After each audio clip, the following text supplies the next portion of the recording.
Hey guys, it's Erin here, talking about intuition today. So, just wanted to make sure that you guys know how to tap into your own intuition and how to use that gift properly. Because there's a difference between your thoughts and your intuition. So, your thoughts are just like something that you're trying to think. Like, if you're trying to solve a problem, you're diving deep into your memory bank and you're trying to think, like you're forcing yourself to find the answers. Like you're trying to be like maybe thinking back on trying to recall things like memories, or I don't know, just trying to think back and like, oh, what did I learn about, like, I don't know, like studying in school or something, or just trying to jog your memory. So you're really like pushing yourself to like think about things. And when you use your intuition, it's different.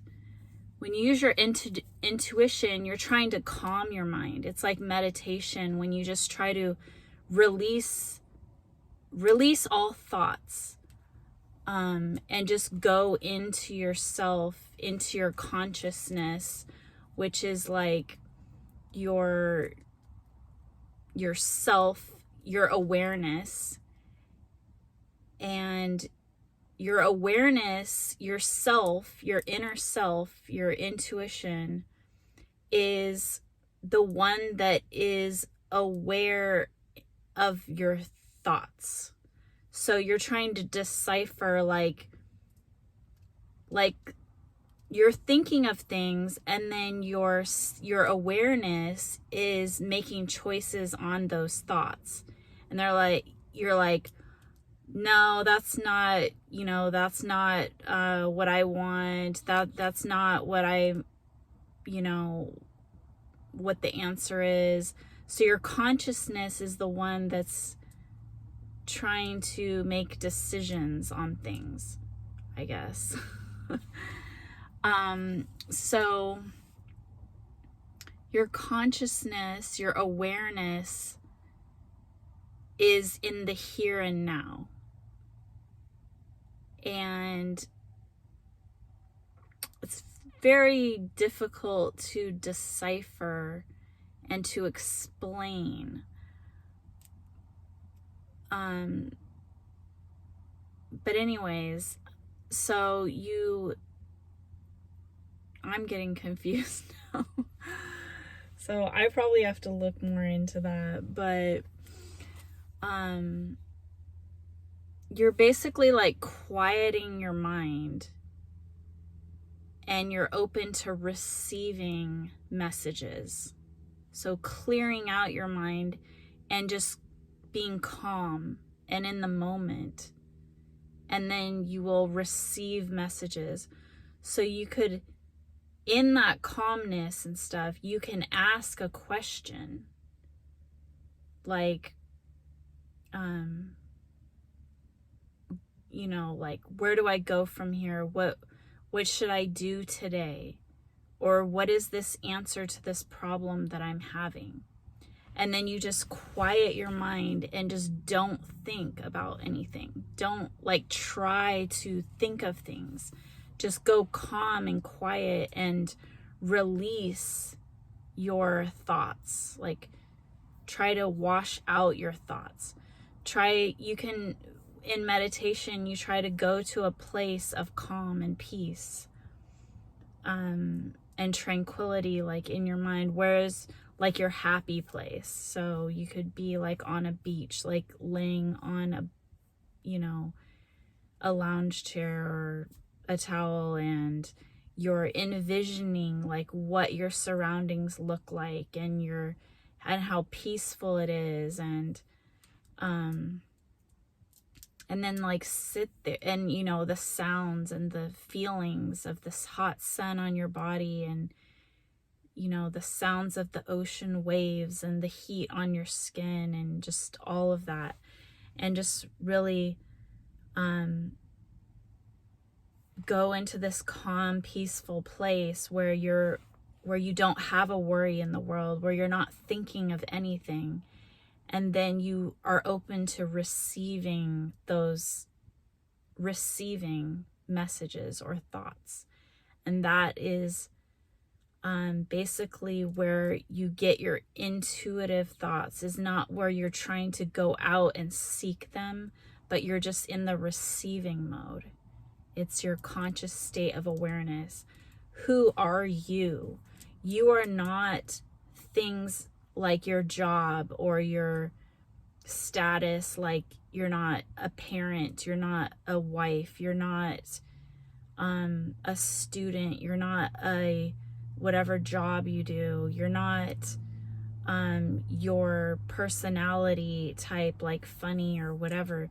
You are a being, you are a spirit inside that is just there. It's an awareness of when you just be calm and you feel your presence what's inside of your body. Not your physical body, but your inner being. That your spirit is who is the intuitive being inside of you that gives you messages. And sometimes you've just been living this life forever, so you don't really understand that you've been listening to your intuition on your path, during your lifetime. But sometimes you choose to listen to it and sometimes you don't. Sometimes you have like negative thoughts, like your intuition is telling you, oh yeah, I should write a book. And then you're like, why did I just think that? And then you're like, why would I write a book right now? I don't really have time, or nobody wants to listen to my story, or you tell somebody else and you're excited about it, and then they like say, why would you do that? Like, that's kind of weird. Like, I know somebody that wrote a book and they lost a lot of money on it or something. Like, they could give you this negative advice and then you're like, oh, okay, yeah, I don't know why I was thinking that. That's probably a stupid idea. So there's these negative thoughts that come into your mind, and that's not your intuition. Your intuition doesn't have doubts and negativity and fear. Only your brain thoughts have that, because it's basically like an ancient form of protecting yourself against danger, physical danger, death. So you have these fears and doubts and insecurities because you're trying to protect yourself from physical harm and death. So in modern society, we have taken those fears and doubts and negativity, and we are putting them on ourselves, about ourselves, which is not protecting us from death, because it's like we're worried about like a societal death, which is like a perception. So it's not really reality. We feel like, oh, if I dye my hair red, then people won't like me anymore, because people always compliment me on my blonde hair. So I feel like if I dyed my hair red, nobody would like me anymore. Or if I wore certain kind of clothes, then I feel like, I wouldn't fit in with my community or something. So it's like it's like a societal death that we feel. So we have fears and doubts and insecurities that come around with that from how we were raised in our society, in our communities, at school, at our jobs or whatever, because we're hearing opinions. We're hearing like advertisements on TV that talk about like, oh, you know, you should have clear skin, or you should be skinny, or you should be this or that way. And it gives you like insecurities, like, okay, if I'm not that way, then I'm not going to be accepted by society, and I'm going to have a societal death, or I'm going to be cast out from society.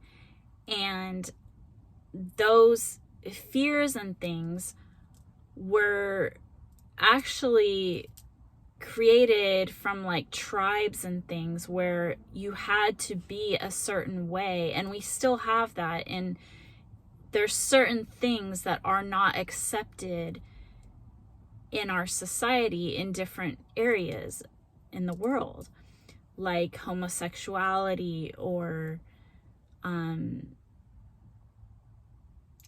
a skin color, or a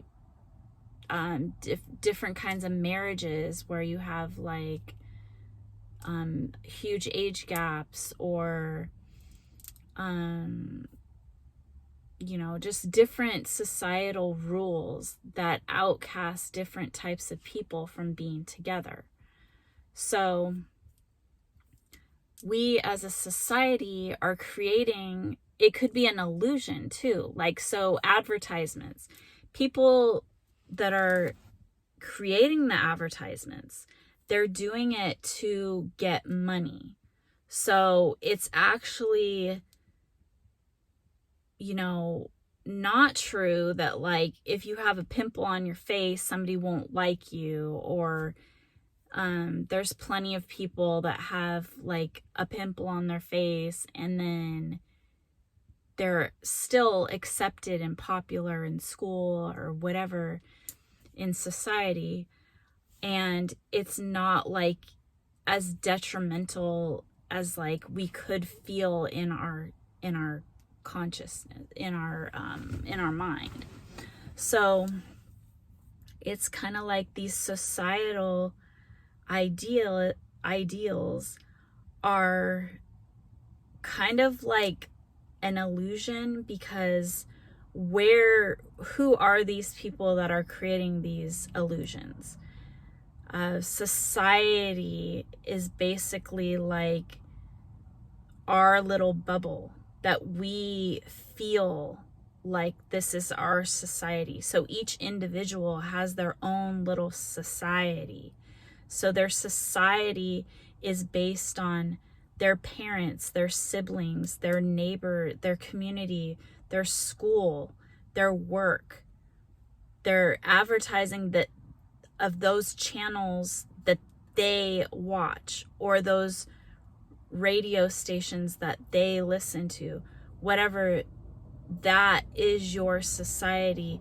So based on what you watch and what you see and what you observe, those are the impressions that your own brain is considering society. So that's why it depends on where you live and what neighborhood and what community you grew up in, creates this illusional society in your mind of how you need to act, how you need to look, how you need to dress, what makes up your okay, like your societal norm of what is okay and what is acceptable in this little bubble that you live in.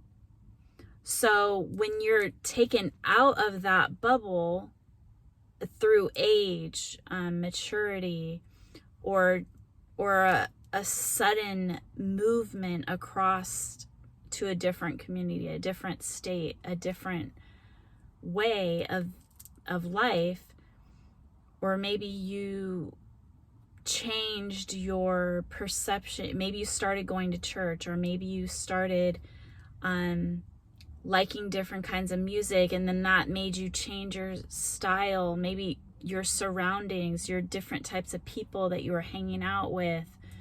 A neighbor could have moved in and they changed your whole belief system because you started being friends with them, and they had different ways of thinking and different ways of viewing life.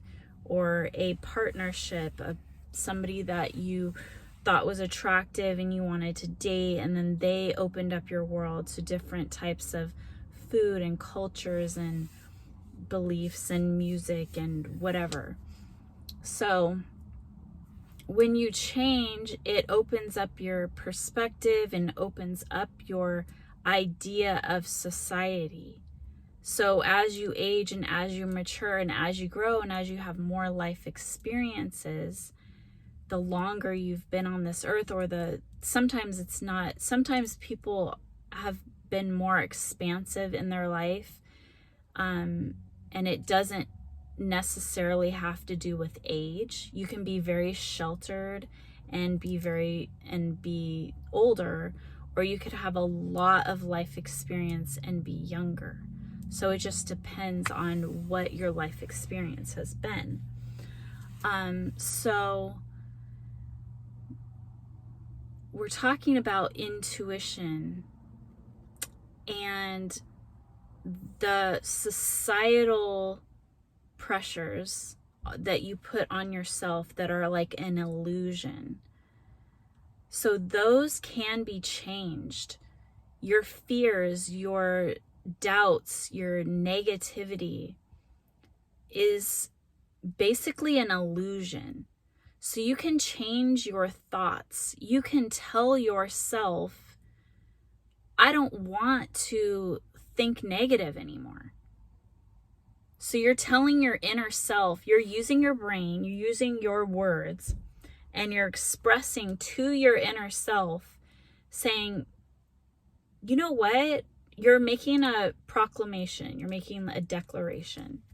Whatever it would. You know what? I don't want to be negative anymore. I don't want to eat unhealthy foods. I want to be healthy. I want to be active.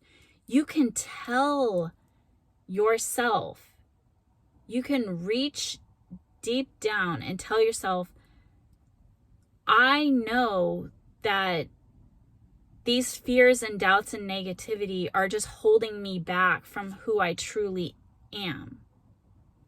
And that if I listen to my inner self, that is a guidance system that will bring me on my path. That is my chosen path from my mission in life, my purpose in life.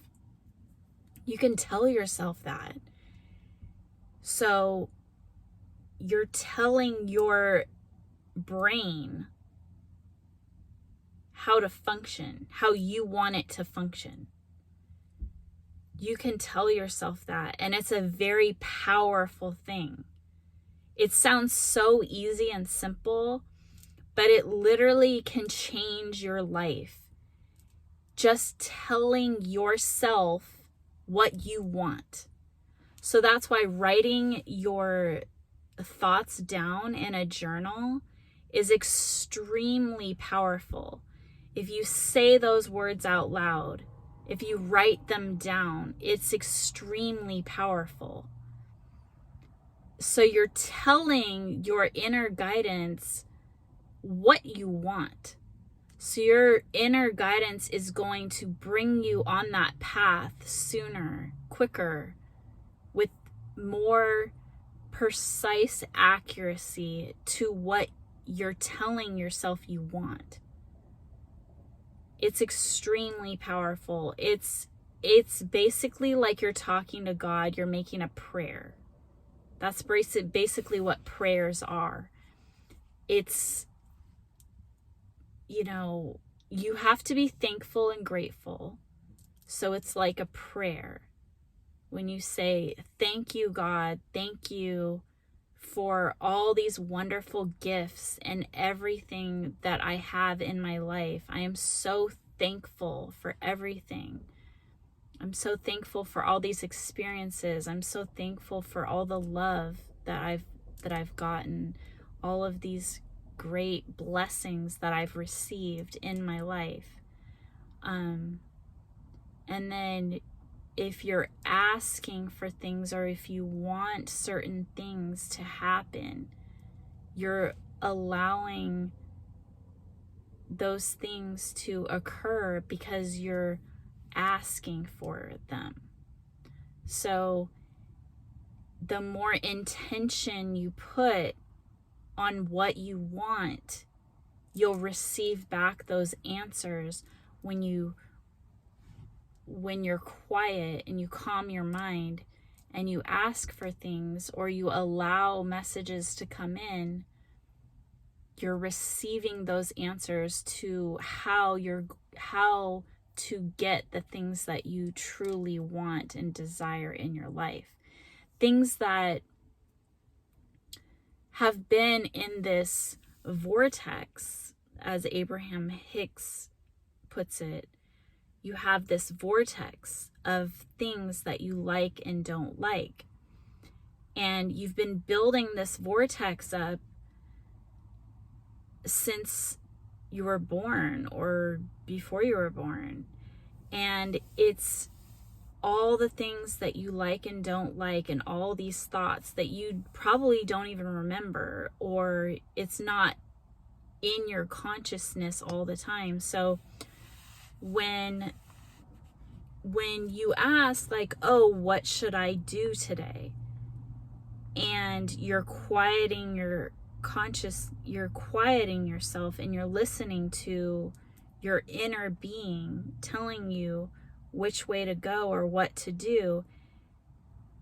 It might sound foreign to you. It might sound like, well, why am I feeling this way? Why do I just want to go, like, turn the radio on right now? Like, that's weird. Like, why is that a message for me? Why do I feel like doing that right now? But if you follow that guidance and you go and turn the music on, maybe there's a message from the song, or a message from an advertisement on there. Or maybe somebody else will come up and start talking to you because of this song. Maybe it's a bridge to start a communication, some type of communication and bonding with another person. There's different ways that you're going to be receiving messages from your higher self, from your inner guidance about how to move on your path. And it can be as simple as any kind of thought, like anything. Like, oh, I feel like going to the park right now and just going for a walk. Or I feel like, there's just something that you want to do that you just feel like doing. And that is your inner guidance. It's not something you're trying to think about. It's just a random thought that comes up. That's what it is. So hopefully this makes sense and you can get something out of this message. It's something that you need to practice and realize that any negativity, fear, doubts, that is not your intuition. So you have to realize that your intuition is a thought of something that you could do, or something that is giving you ideas. That is not something that you feel like you're consciously trying to think of. So hopefully that makes sense. I'll talk to you again another time. Peace.